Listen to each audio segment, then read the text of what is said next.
բնականաբար այդ զրպարտանքն էլ հոդս է ցնդելու ու ի պատիվ Անդրանիկ Թևանյանի ինքը բավականին ամուր է, կայուն է եւ մեծ հաշվով թքած ունի այս ամեն ինչի վրա, որովհետեւ նժարին դրված է Հայաստանի ճակատագիրը, Հայաստանի Հանրապետության գոյությունը ու հիշում եք այդ ԱԱԾ-ն, որ հայտարարությունը տարածեց, մի քանի օր մենք քարոզարշավ էինք իրականացնում, շրջում էինք, երթեր էինք անում, քաղաքացիների հետ էինք հանդիպում, զրուցում էինք ու նաև սրտատրոփ սպասում էինք, թե երբ պիտի գա ԱԱԾ-ն այդ իր խոզարկությունը անի եւ մնացած ապօրինի հետապնդումները իրականացնի։ Անդրանիկ Թևանյանը ասաց, որ եթե Հայաստանը չի լինելու,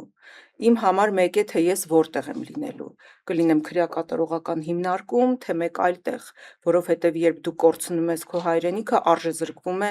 ամեն ինչ, հետևաբար ես թքած ունեմ, կարող են գալ, ինչ ուզում են անել, բայց ես միևնույն է պատվով կանգնելու եմ մինչև վերջ եւ հասնելու եմ այս թուրք-ադրբեջանական օրակարգը սպասարկող իշխանությունների հեռացմանը։